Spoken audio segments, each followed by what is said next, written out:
está separada, vamos a decirlo así, y en otros está dentro del capítulo de cicatrización. Y quiero que sepan que la primera parte de lo que vamos a hablar es todo repaso. O sea, no es muy de la materia. Como les dije, inclusive la clase que vamos a dar después, vamos a dar el capítulo de lepra. Lepra ustedes estudiaron en micro, ¿verdad? O sea, sería como un repaso de micro, pero ya enfocando desde el punto de vista anatomopatológico, ¿verdad? Ahora, esta primera clase hace un repaso de histología, un repaso de fisiología, desde biología inclusive, ¿verdad? Entonces, igualmente tenemos que desarrollar, porque está en el cronograma, inclusive es la clase que menos se acerca a lo que es anatomía patológica, ¿verdad? Porque es como un repaso de todo lo que ustedes vieron.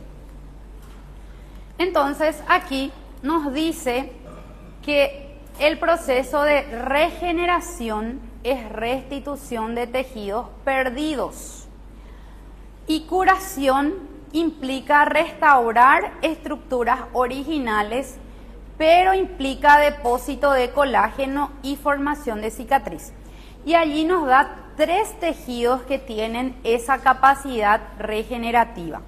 Nos habla de la piel, nos habla del tracto digestivo y nos habla del sistema hematopoyético.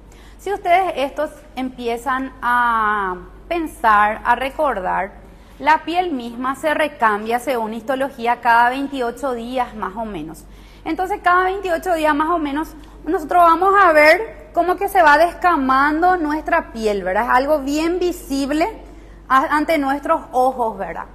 Ahora, lo que hace el tracto gastrointestinal o el sistema hematopoyético, que también se van recambiando, nosotros no podemos ver, pero también tiene una vida media de cada 28 días en el caso del tracto gastrointestinal y varía de nuevo si es estómago, duodeno, intestino delgado, intestino grueso. Ahora el sistema hematopoyético depende, algunos en 10 días, algunas células se recambian en 12, en 7 días, etcétera, ¿verdad? Pero son tejidos que se regeneran. Ahora, la curación es una respuesta tisular. Y aquí tenemos que tener, por ejemplo, en cuenta frente a una herida, la piel. ¿Quién alguna vez no se cortó, verdad? No tuvo algún tipo de corte. Frente a procesos inflamatorios en órganos internos, por ejemplo, una neumonía, ¿verdad? Una úlcera, ¿verdad? Algo que necesita, digamos, curarse. O frente a necrosis, y aquí observamos una imagen representativa del corazón con focos de necrosis. La curación consiste en 2 procesos distintos. Regenerar para heridas superficiales, por ejemplo, la piel, dijimos que de por sí él se recambia, ¿verdad? Y depósito de tejido fibroso y formación de cicatriz si hablamos de heridas profundas. Ahora, se considera, como dijimos las clases anteriores ya, los miocitos y las neuronas que están en diferenciación terminal, es decir, en un estadio final y no son capaces de replicarse. Allí, por ejemplo, dijimos que tanto las neuronas como los miocitos cardíacos son células que prácticamente, digamos, no van a regenerarse, sino que si hay un proceso isquémico, por ejemplo, en el corazón o en el cerebro, esas células van a ser reemplazadas por cicatriz. Es decir, lo que se perdió, se perdió. Son células permanentes. Ahora, el ciclo celular también tiene algunos órganos como el hígado y el riñón que están quiescentes. Dice, quiescentes es como si fuese que están durmientes en el ciclo celular, pero que si se necesita un estímulo, él va a regenerar. Y justamente aquí tenemos la imagen histológica del hígado y la imagen histológica del riñón. Es decir, el hígado dijimos que por excelencia hace una hiperplasia compensatoria y regenera tras un daño, una resección parcial, algún tipo de procedimiento quirúrgico, una biopsia, él va a regenerar. Ahora, el riñón ahí cambia y varía de una persona a otra. Por ejemplo, un paciente con insuficiencia renal aguda puede llegar a regenerar ese tejido. Pero si hablamos ya de una insuficiencia renal crónica, donde el riñón básicamente cambia la morfología en sí, ya no va a regenerarse. O sea, depende mucho de la situación patológica del paciente, ¿verdad? Ahora, si hablamos, por ejemplo, de un enfermo renal y aparte que sea diabético, ¿les parece que va a regenerar? No, ¿verdad? En los diabéticos, y después vamos a ver justamente, ¿verdad? Las heridas en sí tardan más en regenerarse, ¿verdad? Ahora, en tejidos proliferativos como la médula ósea, la piel, el intestino, como dijimos, se consideran terminalmente diferenciadas, son de vida corta e incapaces de replicarse, pero ellas son reemplazadas por células completamente iguales a las normales, y a ese proceso se le llama restitución. Entonces, los tejidos se dividen en tres grandes grupos, ¿verdad? Los tejidos por histología misma, ¿verdad? Se dividen en tres grandes grupos. Tejidos que son considerados de división continua. Los tejidos de división continua también se le llaman en algunas literaturas lábiles. Proliferan a lo largo de toda la vida. A lo largo de toda la vida ellos van proliferando, van recambiándose, y allí tenemos, por ejemplo, el epitelio estratificado, queratinizado de la piel, que toda la vida se recambia. También la cavidad oral, la vagina, el cuello uterino. Aquí, por ejemplo, vemos la vagina que tenía un epitelio plano estratificado, no queratinizado, que también esto va recambiándose. La mucosa de los conductos excretores, glándulas salivales, páncreas, tracto biliar. Esto que anteriormente ustedes estudiaban en histología y decían si hay acinos mucosos predominantes sobreserosos, era una glándula mucoserosa. ¿Cómo se llamaba esa glándula? Sublingual, ¿verdad? Y si era una glándula donde predominaba la secreción serosa sobre la mucosa, era la submaxilar, ¿verdad? Entonces, todas estas glándulas son considerados, o sea, entran en la categoría de la división de tejidos con división continua. Ahora, en esta categoría también entra el epitelio columnar del tracto gastrointestinal, el útero, el epitelio transicional del tracto urinario, la médula ósea y el tejido hematopoyético. En la imagen que vamos observando, en la primera imagen vemos el epitelio cilíndrico simple, mucosecretante, que es del estómago. En la segunda imagen, la médula ósea, y en la tercera imagen, urotelio o epitelio transicional.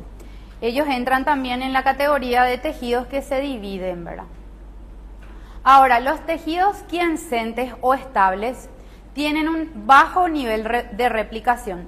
Sin embargo, pueden sufrir esta división en respuesta a un estímulo. Se considera que están en estadio G0, pero pueden ser estimuladas y entrar a un estadio G1. Ustedes se acuerdan, ¿verdad?, del ciclo celular en biología, que tenía G0, G1, M, ¿verdad? Es decir, ellos están ahí en G0, pero hay un estímulo y ellos van a entrar en el ciclo celular y van a poder dividirse y replicarse, ¿verdad? Aquí entra hígado y riñón, como dimos como ejemplo, también células como fibroblastos y músculo liso, células endoteliales, vasculares, linfocitos y leucocitos en reposo. Y aquí nos da como ejemplo hígado post-hepatectomía o lesión química aguda. Ahora, están los tejidos sin división, como ya dijimos.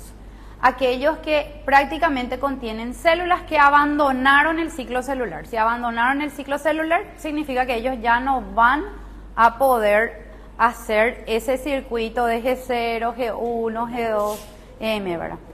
Entonces, aquí tenemos las neuronas que muchas veces son reemplazadas por células de la glía una vez que hay algún tipo de proceso, ya sea isquémico, inflamatorio, donde se pierde tejido. Músculo esquelético se considera que tiene cierta capacidad de diferenciarse a lo que son por medio de células satélites, y el músculo cardíaco solamente forma cicatriz. Si hay un infarto agudo de miocardio, eso es reemplazado por tejido cicatricial.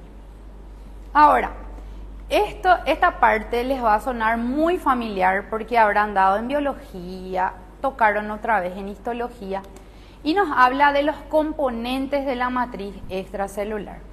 Nos habla, por ejemplo, de proteínas estructurales como el colágeno y la elastina. También las glucoproteínas adhesivas, los famosos proteoglucanos y ácido hialurónico. Ustedes estudiaban en histología, por ejemplo, los tipos de colágeno 1, 2, 3, 5, 11, que son los denominados intersticiales o fibrilares y son los más abundantes. Y el tipo 4, que es no fibrilar y era el principal componente de la membrana basal junto con la laminina. Inclusive ahí hay un tema de examen, ¿verdad?, que alguna vez tocó en histología, ¿verdad? ¿Cuál es el componente de la membrana basal? ¿Qué tipo de colágeno? Caía en histología esto, ¿verdad? 1, 2, 3, 4, ninguna de las anteriores, ¿verdad? ¿En anato también? ¿En serio? Ah, en anatopato. Bueno, aquí nosotros tocamos desde un punto de síndrome de Ehlers-Danlos, se llama, ¿verdad? Esto es una patología genética donde hay justamente defecto en la síntesis de colágeno. Y aquí existen mutaciones en el colágeno 1, 3 y 5. Si hablamos de estadística, representa 2 a 5 por 100.000 habitantes. Y como ustedes pueden observar, estos pacientes son muy elásticos, como muestra ahí, ¿verdad?, la elasticidad de su piel. También ellos prácticamente sufren, o sea, las articulaciones son inestables y flexibles, por lo cual se dislocan, salen de su localización frecuentemente. Ellos también son más propensos a luxarse y también ellos carecen del colágeno adecuado. Por ello son muy elásticos y tienen mayor facilidad de sufrir hematomas y que los hematomas sean de mayor tamaño. También ellos tienen frecuentemente asociadas patologías como prolapso de la válvula mitral y debilidades en los músculos. Entonces este es un síndrome donde hay mutaciones en dichos colágenos. Ahora, la elastina y fibras elásticas que también ustedes tocaron, y decíamos esto en histología, que ellos son componentes de vasos, piel, del útero, ¿verdad?, órganos que requieren elasticidad para cumplir su función. Así como también, por ejemplo, nos dice aquí que aunque la fuerza de tensión se debe a proteínas de la familia de colágeno, la capacidad de recuperarse se debe a estas fibras elásticas. Y los defectos en estas fibras elásticas provocan otra patología que se conoce como síndrome de Marfan.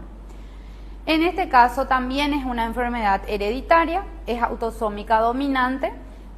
Se vio que había mutación en el cromosoma 15 y se caracteriza por presentar extremidades largas, dedos largos que son denominados dedos con forma de araña, ¿verdad?, por la forma, la morfología de los dedos, ¿verdad?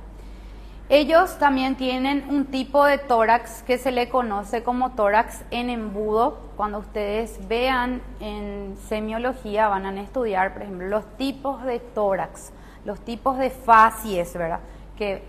O sea, existen varias estructuras que van a ir estudiando en semio, ¿verdad? Pero a esto se le llama tórax con forma de embudo, ¿verdad? Micrognathia, ¿verdad? La mandíbula es pequeña y sobresale. Ellos son también propensos a tener problemas en la columna como escoliosis. y así como también tienen problemas vasculares, ¿verdad? Dilatación de la aorta, aneurismas, prolapsos de la válvula mitral, también son comunes en ellos las miopías y otros defectos oculares. Ahora, las proteínas de adhesión que también habrán estudiado y habrán escuchado, ¿verdad? Las moléculas de adhesión célula-célula que eran de la familia de los CAM. Se clasifica en 4 grandes familias y se le agrega una última, ¿verdad? Caderina, integrina, selectina y fibronectina más la laminina. Los proteoglucanos, que son el tercer componente de la matriz extracelular, y aquí tenemos al heparansulfato, al condroitinsulfato y al dermatansulfato. El ácido hialurónico, que también es un miembro de esta familia y básicamente aporta al tejido conectivo su capacidad de resistencia, ya sea a la fuerza, compresión, elasticidad y lubricación, especialmente en los cartílagos articulares. Estos nombres les suenan familiares, ¿verdad? Porque se toca desde el cursillo de ingreso, más o menos se habla de ácido hialurónico, de los GAGs, ¿verdad? Y volvemos aquí a repasar, ¿verdad? Ahora, regeneración implica sustitución de componentes idénticos a los extirpados o muertos. A eso se refiere el término regeneración. Pero curación ya es una respuesta fibroproliferativa que parchea. Forma un parche que posteriormente se va a convertir en una cicatriz. Proliferación y migración de células parenquimatosas. O sea, tenemos varios pasos. Primeramente tenemos que tener un proceso, ya sea inflamatorio, por ejemplo, en respuesta a un daño inicial o un tejido dañado. Supongamos, me hice un corte en la mano, estaba cocinando, me corté en la mano, tengo una herida, ¿verdad?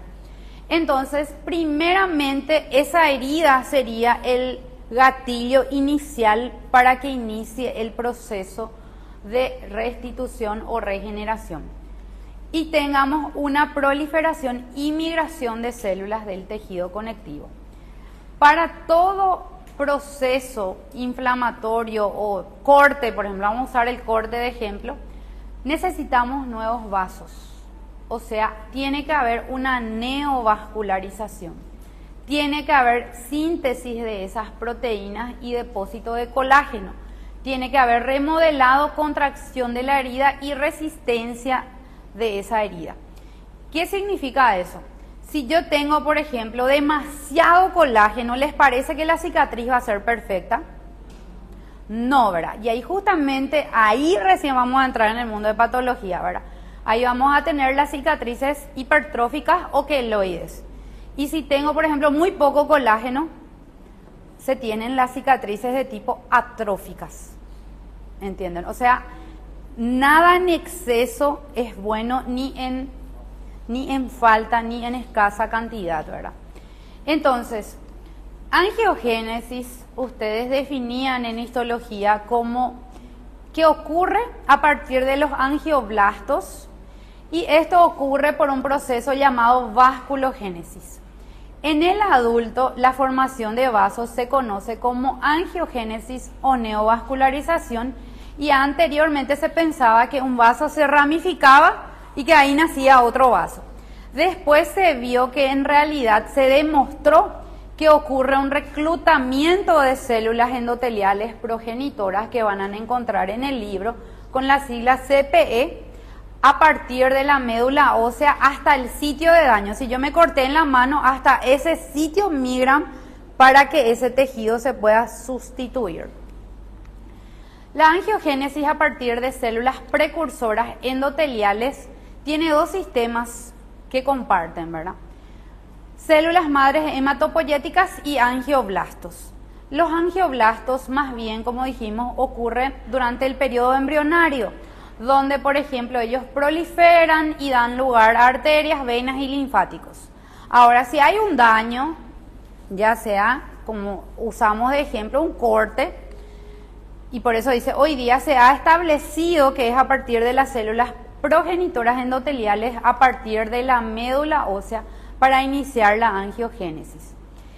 La angiogénesis a partir de vasos preexistentes ocurre cuando hay un daño, ejemplo el corte que estamos usando, hay una vasodilatación por medio del óxido nítrico y hay un aumento de permeabilidad por el factor de crecimiento endotelial vascular. Ese sería el primer paso. Luego hay una degradación proteolítica de la membrana basal, de los vasos sanguíneos progenitores e interrupción del contacto célula-célula.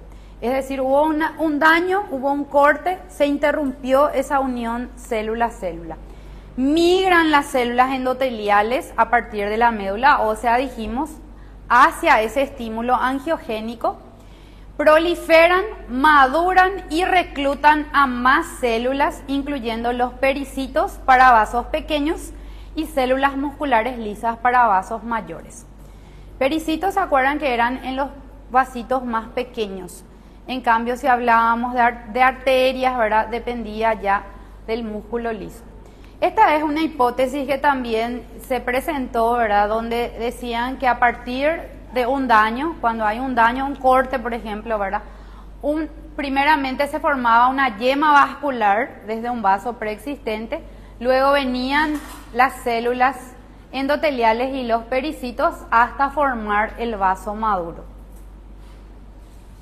Ahora, la formación de cicatriz depende de estos componentes, por eso es que estamos tocando de vuelta biología, histología, ¿verdad?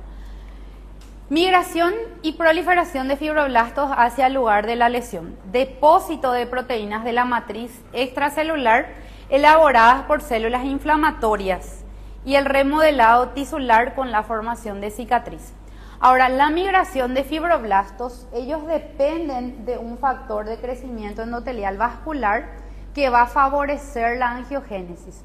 Es decir, el tejido que se está formando tiene que ser un tejido vascularizado.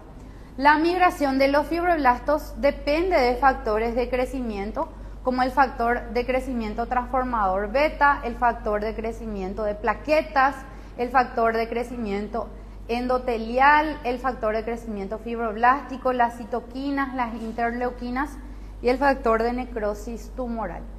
Ahora, ¿de dónde se liberan estos factores? Liberan las células inflamatorias, el macrófago y las células del endotelio activado.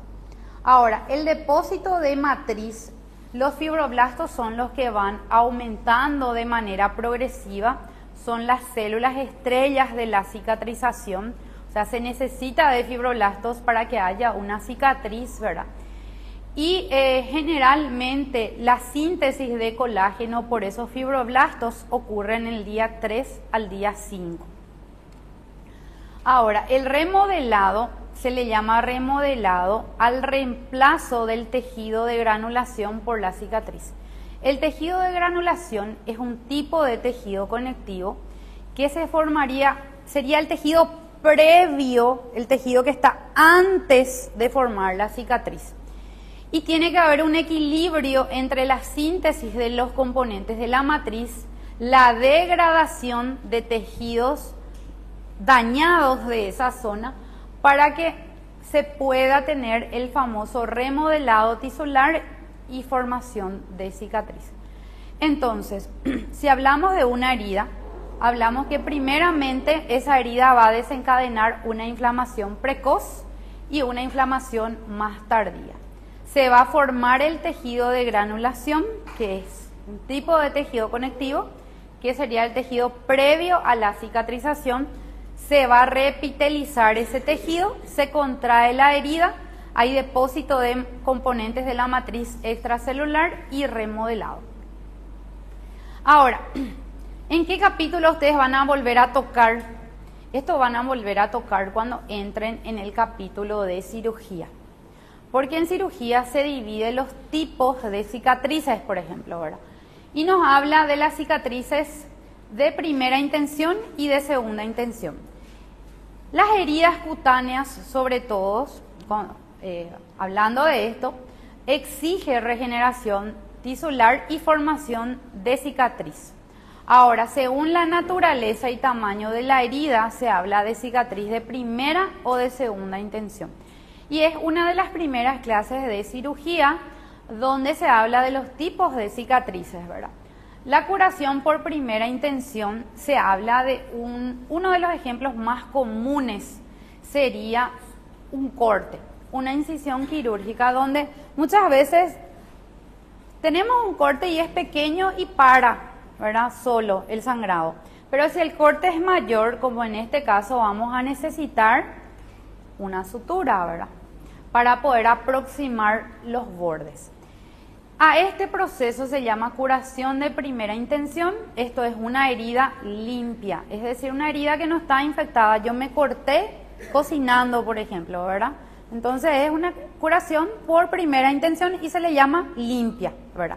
Pero después ustedes van a ver en cirugía, por ejemplo, una apendicitis que hizo una peritonitis, rompió en cavidad, ¿les parece que va a ser una herida limpia? No, ¿verdad? Va a ser contaminada. El campo en sí está contaminado, ¿verdad? Eso es uno de los primeros capítulos que se da en cirugía y como ven todo se integra. Desde lo que ustedes dieron en biología, van integrando histología, fisiología y luego ahora hablamos un poco de la parte patológica, ¿verdad?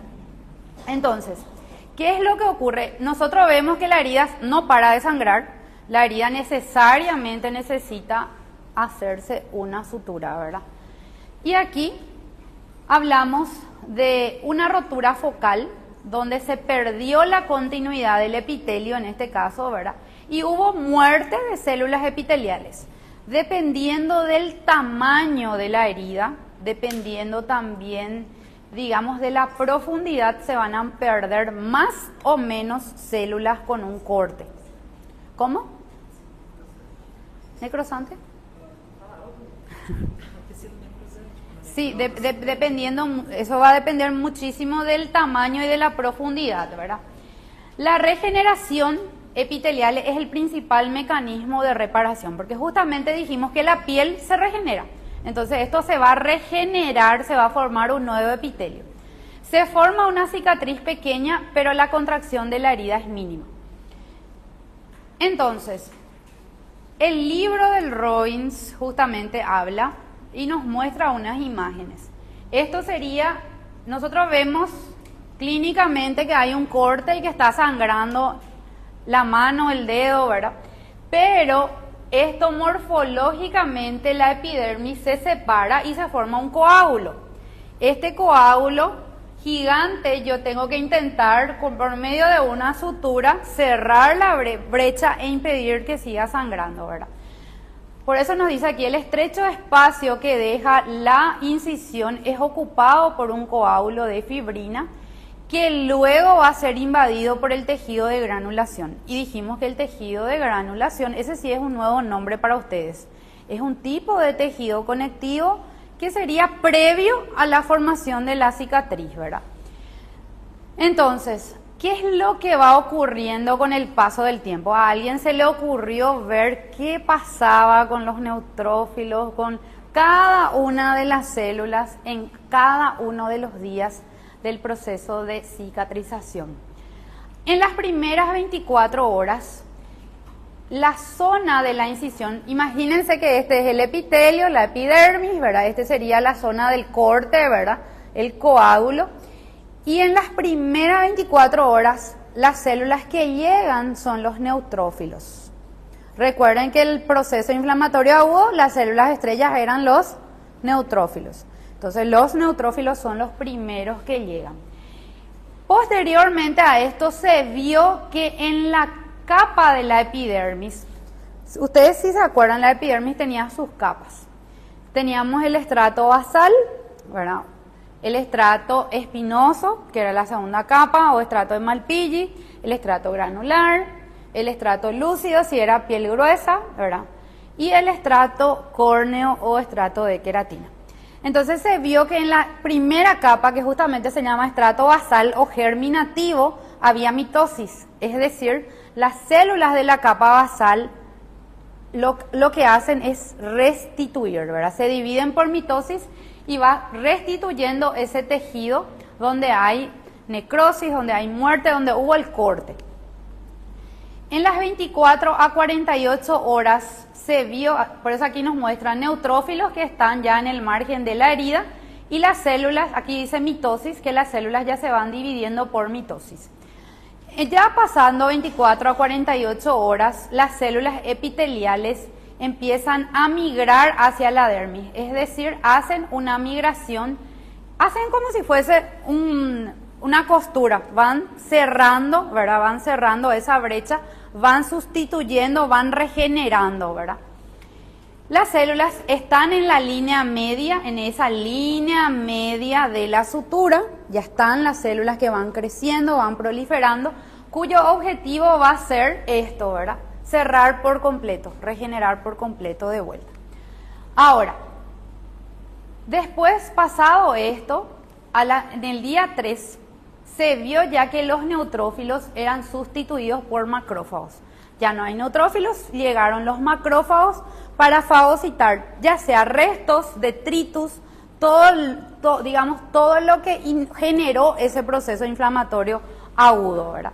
En ese momento las fibras de colágeno ya son más evidentes, ¿verdad? Aquí esto ya es en semanas donde ya se ve bien las fibras de colágeno, ¿verdad? Pero esas fibras de colágeno ya son evidentes en el día 3 y la cobertura epidérmica ya se engruesa.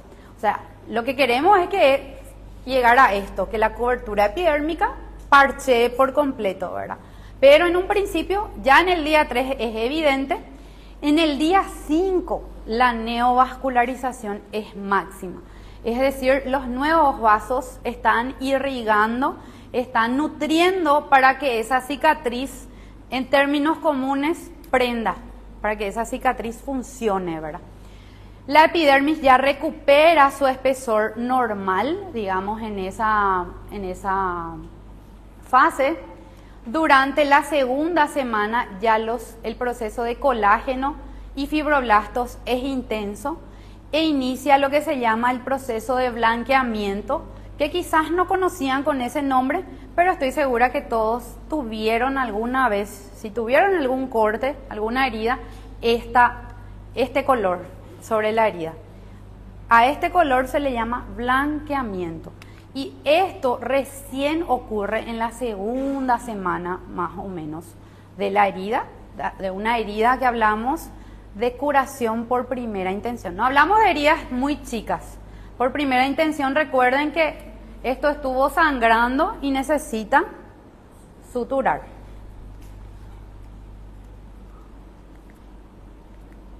Ahora, al final del primer mes, digamos, la cicatriz corresponde ya a un tejido completamente exento de células inflamatorias. Ya no hay neutrófilos, macrófagos, ya no hay células inflamatorias.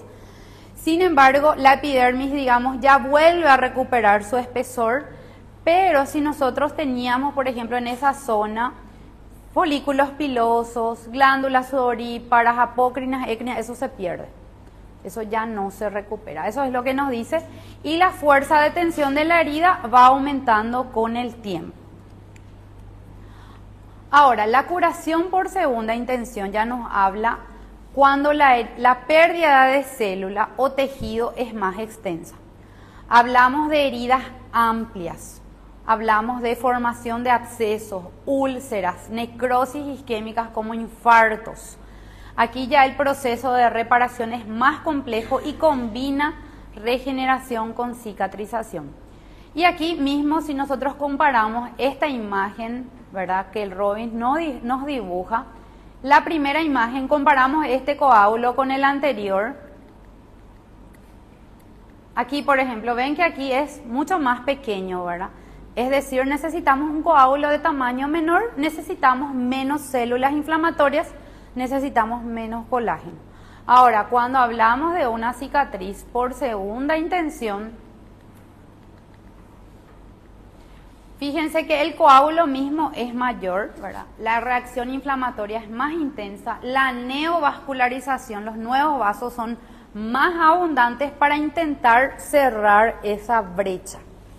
Ahora, fíjense que aquí, aparte de los fibroblastos, tenemos un tipo, que sería como un primo del fibroblasto que se llama miofibroblasto que actúa. Y aquí nos da como ejemplo un paciente con una úlcera, un pie diabético, ¿verdad? Donde nosotros hemos estudiado la clase pasada y dijimos cuál era la diferencia entre erosión y úlcera.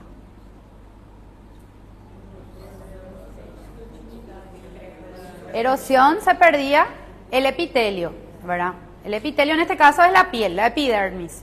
Pero si hablamos de úlcera, más allá del epitelio, es decir, aquí, más profundo. Miren aquí, por ejemplo, se ve la epidermis, pero aquí ya no hay. Aquí toda esta parte se perdió, parte de dermis superficial, aquí hay un poquito de epidermis de vuelta. Y este es el famoso tejido de granulación que estamos hablando. La epidermis es fina todavía, tiene vasos sanguíneos, tiene macrófagos, tiene células inflamatorias, ¿verdad? Neutrófilos en principio, luego linfocitos, puede tener células plasmáticas y esto ya sería en esta imagen, la imagen de donde el epitelio ya recupera su espesor normal. La curación secundaria entonces se diferencia porque se forma una costra o coágulo grande, rico en fibrina y fibronectina, la inflamación es más intensa, los defectos son más grandes, los restos necróticos y exudados tenemos en mayor porcentaje, mayor cantidad, ¿verdad? Y también los defectos van a ser más extensos, es decir, va a quedar una cicatriz mayor, ¿verdad? Igualmente, por supuesto, el organismo va a intentar, ¿verdad? Digamos, de que la herida sea lo más estética posible, ¿verdad? Porque el organismo sabemos que es muy sabio, ¿verdad? Ahora, los efectos son más amplios, necesitamos mayor tejido de granulación, como dijimos, necesitamos mayor contracción de la herida, los defectos cutáneos son más grandes, pueden reducirse al 5 a 10% de su tamaño original, ¿verdad? Es decir, por eso es que, por ejemplo, si un paciente tiene una cirugía compleja, generalmente tiene un reposo más extenso. Y asimismo también, por ejemplo, no sé si alguien aquí se operó alguna vez, ¿verdad?, de algo, y le dicen, bueno, para volver al gimnasio necesitas 2 meses, ¿verdad? O necesitas 3 meses, ¿verdad? Las cesáreas inclusive 4 a 5 meses, ¿verdad? O sea, depende bastante de la profundidad, ¿verdad?, de la herida. Ahora, la reparación también se puede alterar por diversas causas. Y aquí recién entramos en el mundo patológico, ¿verdad? Hasta ahí era una, digamos, como un repaso de todo lo que vimos en los años anteriores. Por ejemplo, las infecciones. La infección es la causa más importante y que cicatriza y prolonga digamos, supongamos yo tengo un corte, pero ese corte se me infecta.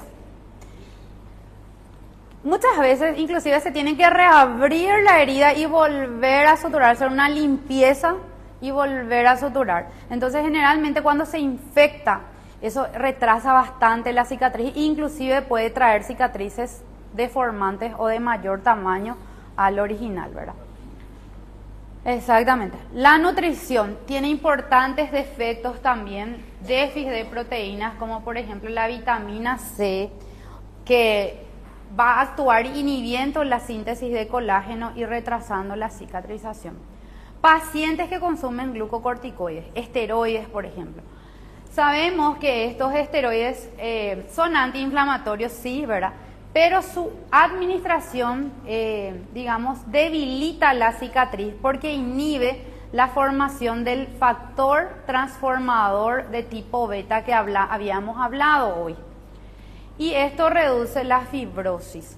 Por eso es que siempre se dice no hay que dar corticoides por un tiempo tan prolongado, ¿verdad? Inclusive tiene otros efectos, ¿verdad?, que van a estudiar en farmacología, ¿verdad? ¿Por qué no consumir corticoides a larga data? Pero sin embargo hay personas que de por vida consumen corticoides, ¿verdad? El aumento de presión o torsión, ¿verdad? La dehiscencia de las heridas, por ejemplo, una paciente con una cirugía abdominal y que justo empezó un cuadro respiratorio y empieza a toser. Eso es muy común, ¿verdad? Sobre todo en esta época que empiezan los cuadros respiratorios, ¿verdad? Al toser aumenta la presión abdominal y eso hace que haya una dehiscencia de la sutura, ¿verdad? Mala perfusión, aterosclerosis, obstrucción de drenaje en venas varicosas o, por ejemplo, mismo pacientes con diabetes, ¿verdad? Que no tienen una muy buena perfusión, altera la cicatrización. Cuerpos extraños, por eso es que cuando hagan guardias y van a ver, ¿verdad?, que hay pacientes con accidentes, por ejemplo, de moto, y donde se tiene que hacer una buena limpieza antes de hacer la sutura, porque pueden quedar restos, ya sea de acero, cristal, hueso mismo, si es que se rompió ese hueso, ¿verdad? Si quedó algún fragmento, ¿verdad? Esto va a dificultar la cicatrización. Ahora, la recuperación completa solo ocurre en tejidos estables, como dijimos. Las lesiones en tejidos constituidos por células permanentes básicamente van a producir cicatrización solamente. Ahora, también va a depender de la localización. Hay veces que justo la lesión está en un sitio que utilizamos mucho, el dedo, por ejemplo. Eso yo inclusive llegué a tener, después vamos a hablar de un tumor que se llama hemangioma, que es un tumor vascular y que es muy común durante el embarazo. Y justo en el embarazo tuve en la punta de mi dedo. Y bueno, 2 veces tuve que operarme del hemangioma porque no paraba de sangrar y estaba muy profundo. Se quedó aquí una cicatriz, una cicatriz. Entonces depende de la localización también de la herida, ¿verdad? Ahora, defectos, como dijimos, en la producción de matriz extracelular puede llegar a provocar, y el libro justamente menciona solamente la cicatriz queloide, pero vamos a hablar de las otras también.